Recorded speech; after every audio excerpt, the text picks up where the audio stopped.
Good morning. Hope you are enjoying your breakfast. I certainly am enjoying my cappuccino at the Black Gold Cafe. Now, this week we've been talking about homes. And you know how when you meet someone for the first time, you are consciously or unconsciously likely to judge them by their outward appearance. Now, the same happens when you go to someone's home. You are likely to judge them by how their home looks. Now, the one thing we do is that our interior looks amazing, and then we forget about our exterior. Does your home look amazing, but your garden could use some sprucing up? Well, we're going to talk to Thomas Mundia, who is passionate about landscaping, and he will definitely give you some good ideas. That's coming up next.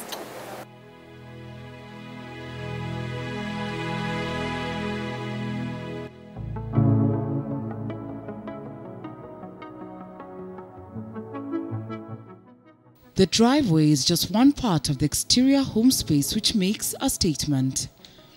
In a bid to beautify the exterior of the house, homeowners usually hire the services of landscaping professionals such as those at Zamia.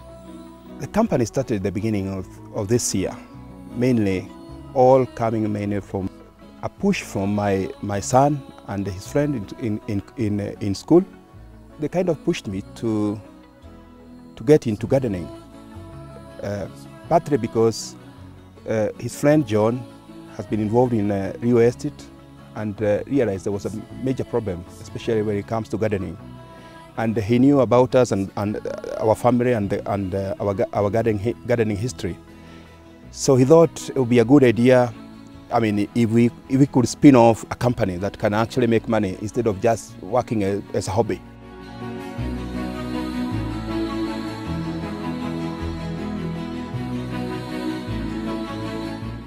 Zamia is the name of a cycad plant. That's a very, very beautiful plant, originally from Mexico.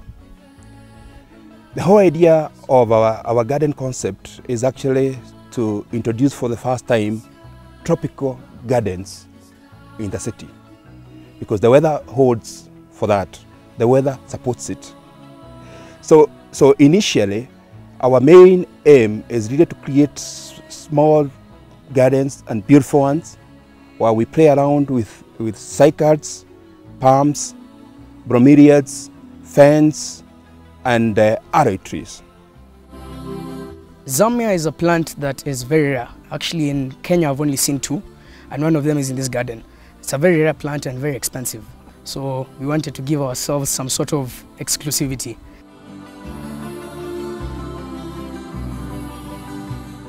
Landscaping, I mean, it's that bit. It's marrying your any house, any kind of construction. I mean, be it some high-rise apartments or an executive bungalow or even a castle, marrying it with a garden. Provided you have some few square foot that you can actually spare for some plants, you know, it's worthwhile, because it changes everything. The importance of hiring a professional is that, of course, there are a number of things that we need to understand. I mean, even in Nairobi, I mean, there's the issue of the weather. Even a place like Nairobi, we have at least like 4 different weather patterns. We have also different types of soils. I think, again, we are talking of 4 different types of soils. You know, the black cotton soil, the red soil, the molam soil, and some areas are fairly rocky. And there are plants that you do in one place and they will not do in the other place. And in Nairobi, again, you know, again going by it, we still have what you can call the highlands and the lower lands. So the highlands, I mean, there's the plants that will be attracted there, and in the lower lands, again, it has its own big attraction. So mainly, that is why you really need a professional landscaper, so that you can actually be able to marry up all this.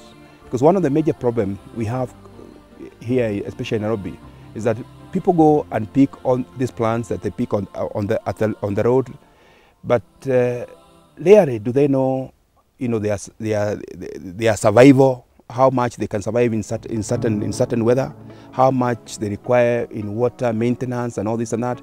So you end up spending a lot of money, and then within 6 months again you don't have anything.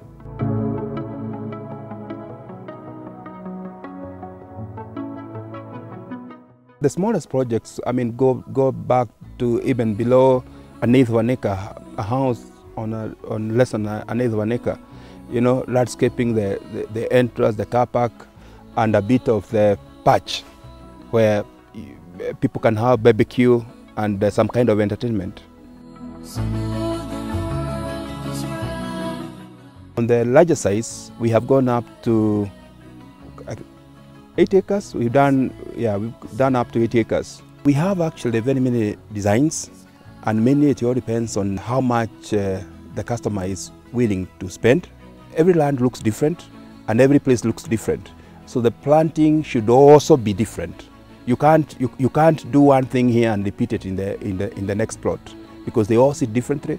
The houses face different direction, and especially the entertainment areas of a house, because those are the areas that mainly we work on, sit differently.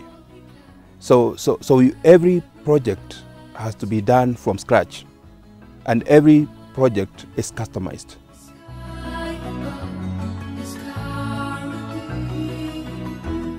From a time of conceptualization to finalizing the planting and all that, it should take a minimum of 2 months.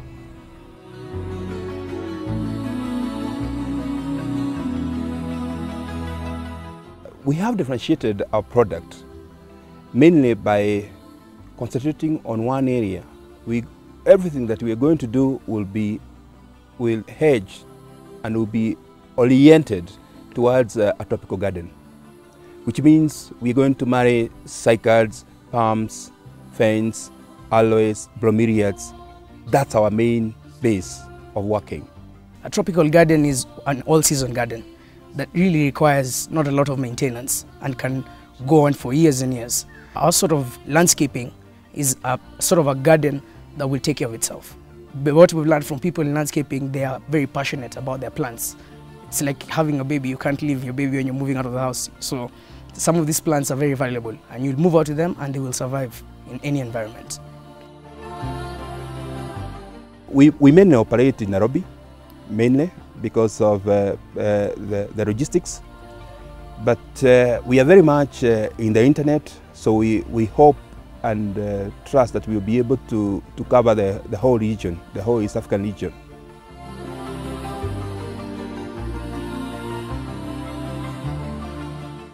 Gets you a nice entertainment area, a place you can actually show off when people come in visiting. It also enhances, you know, the feel. It brings additional life, like you know, the birds live. You get very interesting chameleons of all shapes and all that, squirrels and all that coming in, which originally were not there. And not only that, I mean, of course, it also adds the oxygen. Yeah, you breathe much more fresh air than you would breathe when you are on just a local place. This is the Zamia, the one that we name our company after. And this is one that is you normally find it almost everywhere. It's normally known as the Japanese cycad. They do very well, I mean, in the very tropical climate areas. Places like Mombasa, they will do very, very well. They will do better than they do here. And the interesting bit about them is that they will last for more than 300-400 years. They go back to the days of the dinosaur. The dinosaurs are supposed to have had, I mean, the cycads at their foot. This is the aloe tree from the aloe family, you know, the aloe vera and all that. But this is the tree, which of course it's now almost extinct in Kenya. You don't find them anymore. In South Africa, it's a very much a protected tree plant. Aloe vera, gotten from the aloe tree, is a member of the lily and onion family and has many uses in medicines and traditional home remedies. And behind there we have planted, just to kind of psych the whole place, that is the jackfruit. Very sweet, doesn't smell nice. And you can eat it raw, I mean as ripe, or it can be cooked.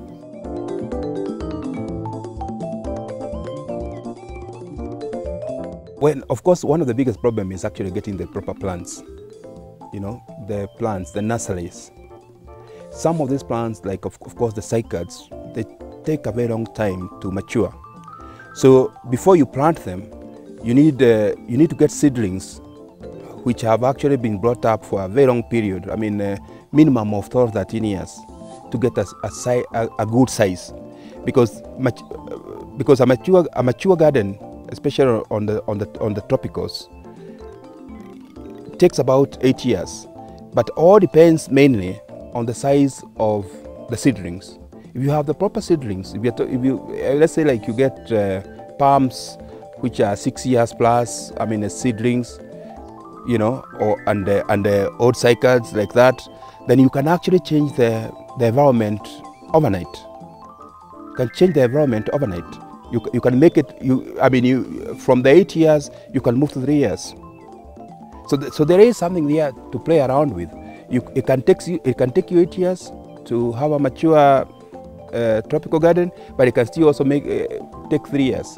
Now the major problem here is to be able to get those plants in the vicinity. So you have to play around, like sourcing some of the plants from Mombasa. Now there is also now a new source. You can actually source them from Arusha, Tanzania. So, but of course, the logistics and all this becomes a little bit much more expensive. Now here we have very old plants. Some of them we have had them for over 20 years in the family, and as we move house, we move with them. One of them is this one. We've had this one for about 24 years. It's a female cycas. One of the ones found along the coast, Kenyan coast. And this one in particular, it's actually flowering. It's a rare occurrence. I mean, this is the first time it's flowering. We've had it for 24 years.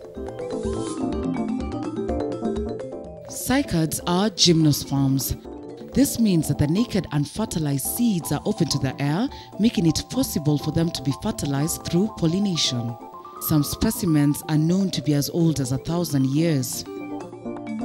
Anybody can plant a cycad. Cycad will do very well anywhere in Nairobi, and it doesn't require to be watered. You just plant it there and you live there and you start enjoying it.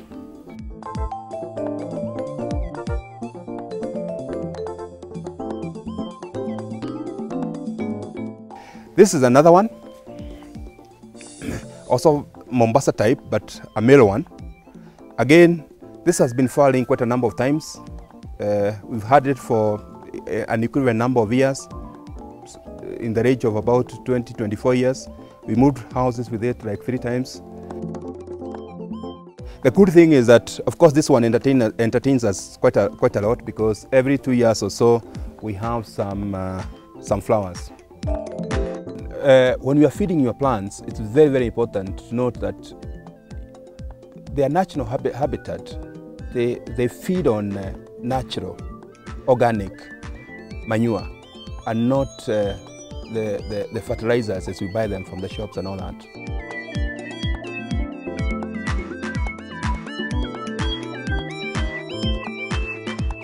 One of the main ones is, of course, it's good to get committed. It's really good to be committed before you get into it. It's not easy, because results, you can never see any results until you have 2 rains, so that you can actually see how the plants have behaved. So it requires a lot of patience. And again, like I said, you have to read a lot to understand what plants require, because depending on where you are, some plants require some totally different feed and all that. And it's very, very important to ensure that you don't overburden yourself with plants that ask for too much. It shouldn't be that much. It shouldn't be more than once in a year, the bit of feed them with the compost, and that should be it.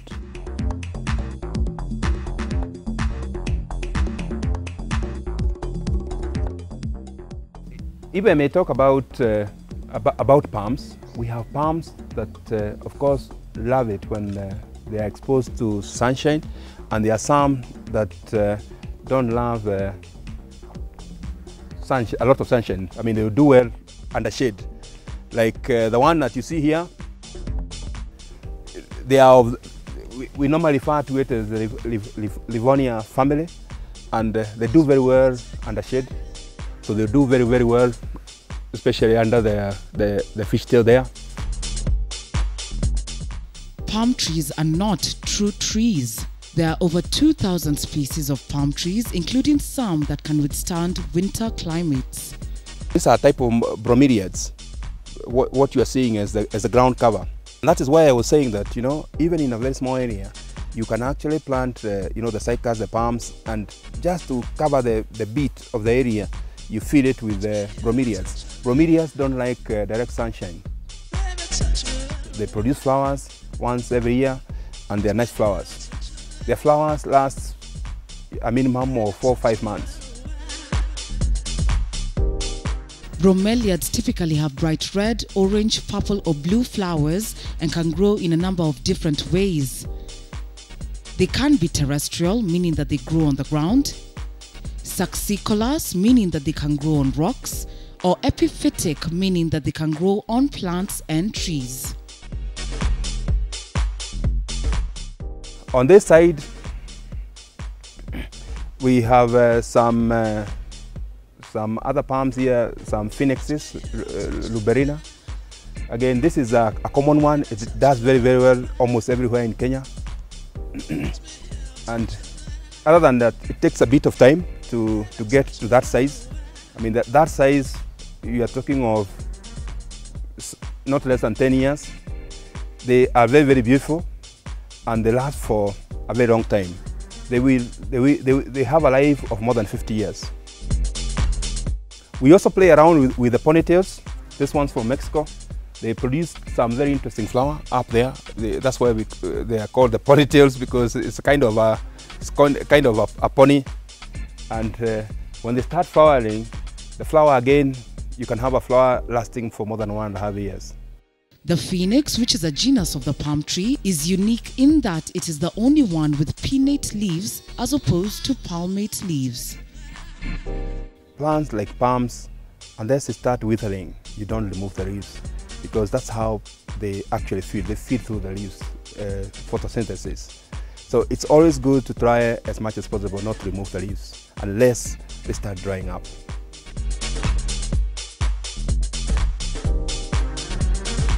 These are kind of palms that you plant under a bit of shade.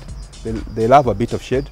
Pinangas, it's a palm originally from Australia, and does very well here in Kenya.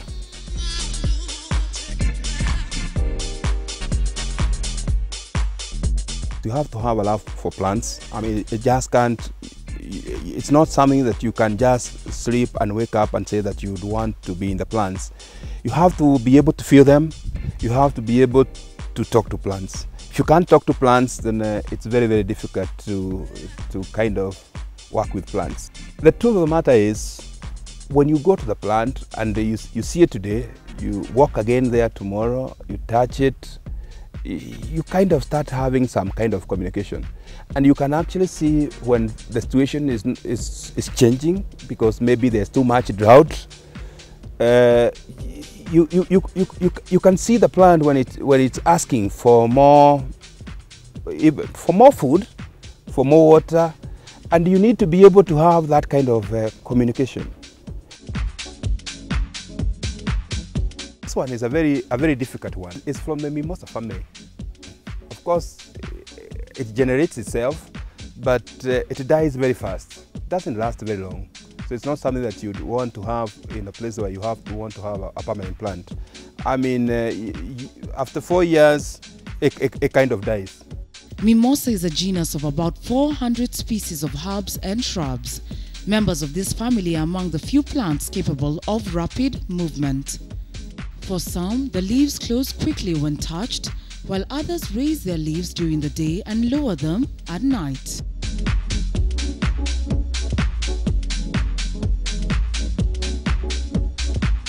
NEMA actually regulates the amount of space that you have, and a certain portion of your property needs to have been landscaped.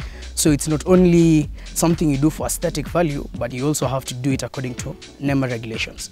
Landscaping actually plays a very big role in letting or selling.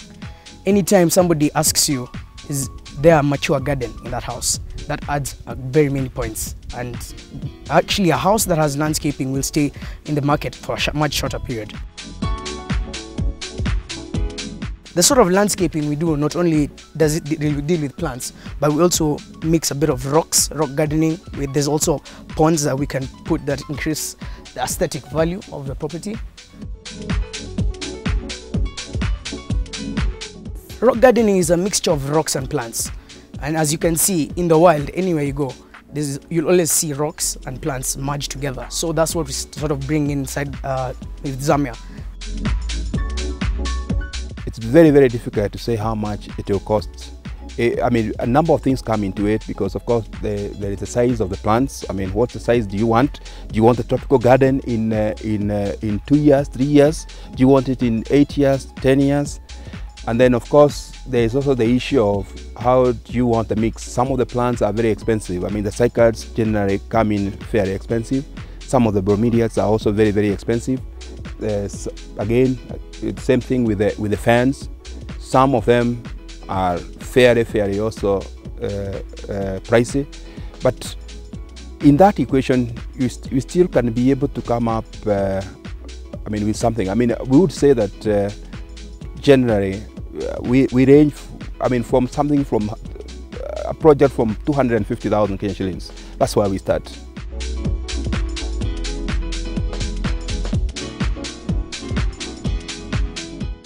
Here we have a kind of quite a combination of trees, and most of them are indigenous. Some are almost extinct, like the poison arrow tree, the one they use for poisoning the arrows. It's very nice. It's a very beautiful tree. It produces flowers that really smell very nice. You can see it's starting to flower. It's a fairly poisonous tree.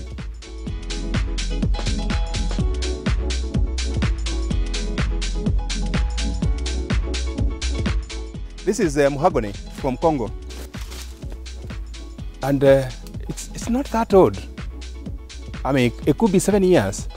So you can imagine. I mean, it will still be growing in 40 years. Yeah. The whole idea of having a small forest is to ensure that anything to do with plants, all the sweeping ends up there. So you can actually make your own compost. So this is why we make our own compost. People would think increasing the value of your property, let me redo the kitchen, let me redo the sitting room. Actually, those are things that go out of date. Something about landscaping, not only does it increase the value of your property immediately, but in time, as the plants grow and become more fuller and robust, the value of the property and the plants continue to increase. Landscaping actually just continues to appreciate.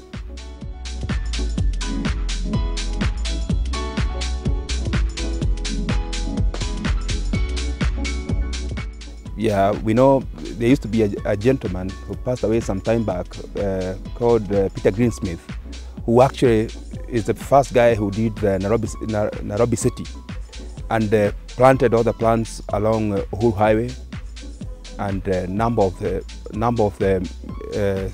central district streets. I mean, he did a wonderful job, and after him, nobody has done anything. And unfortunately, that was in the 60s. Nobody has done anything else in Nairobi City.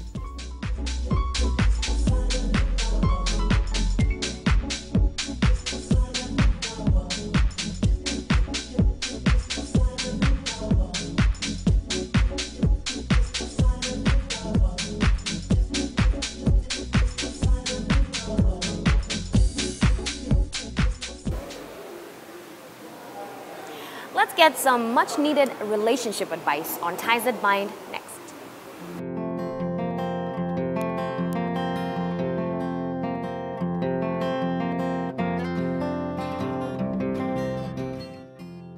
The factors that affect family communication are numerous, but I would like to expound on two key aspects, because here we're looking at communication. When we talk about family communication, we're looking at it in different levels. You do have communication which exists between the couple, which is the spouses, the husband and the wife in this case. But you do also have communication that exists between the parents and the children. Now, if you look at both, I'll begin with one key factor that affects both levels of communication, and that is an understanding of the temperaments of the individuals. Remember, every individual is different in a family. To know their temperament is very important, because some people are extroverts by nature, others are introverts. By nature, there are some people who are easily outgoing, love activity, love to be with other people, and the others who love to be by themselves. Now, knowing that is so crucial in learning how to communicate with each other. As a spouse, you need to know that, because it does then affect, your temperaments affect the way you think, the way you react, and the way you act. So it definitely affects your behavior. And many times, a lot of the fights that are there in marital communication are simply because the couples do not even know their temperaments. And therefore, by knowing each other's temperaments, you already then have a very important information in terms of understanding why this person says things the way they say it, why they react to stress the way they do. And it's very important. So that also affects the other second level of communication between parents and children.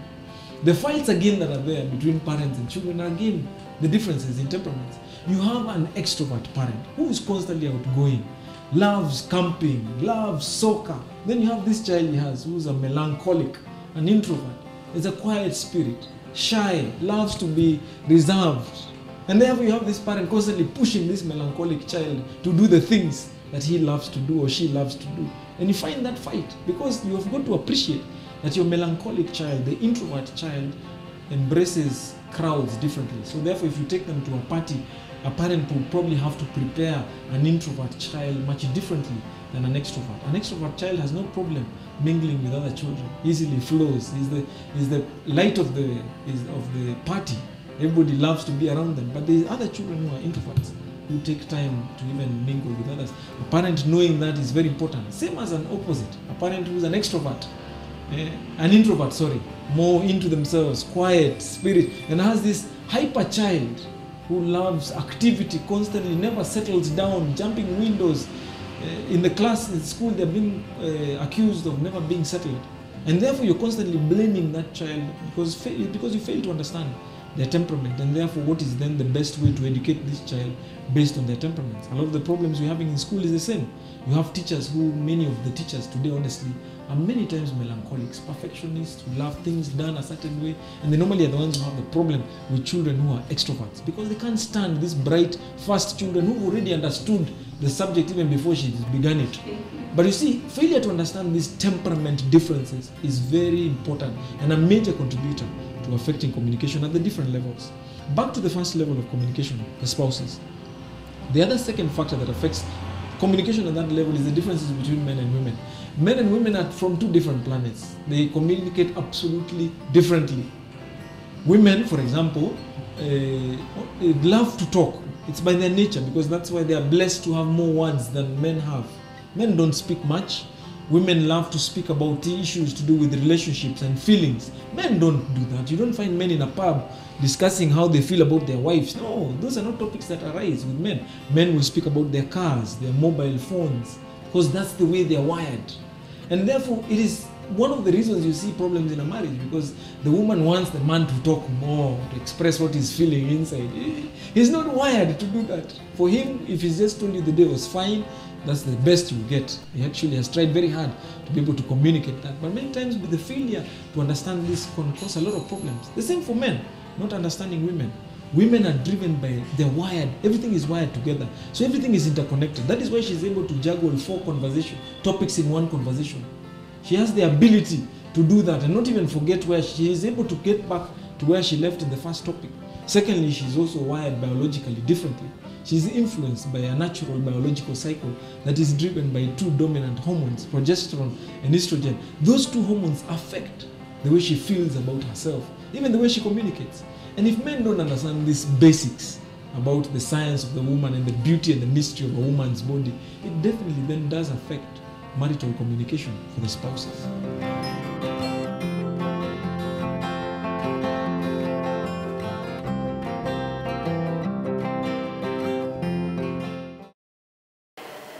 landscaping will definitely add to the value of your home. But like Moses said, it's not an overnight venture. Patience is very key. It takes a lot of hard work to achieve exactly what it is that you want. Thank you for joining us today. If you do have questions or comments, remember it's midmorning@standupmedia.co.ke. That's our email address. Or just log on to Facebook. The name of the page is KTN Midmorning. If you like the show, be sure to like the page as well. My name is Koi. I truly have enjoyed keeping you company. I'll see you tomorrow.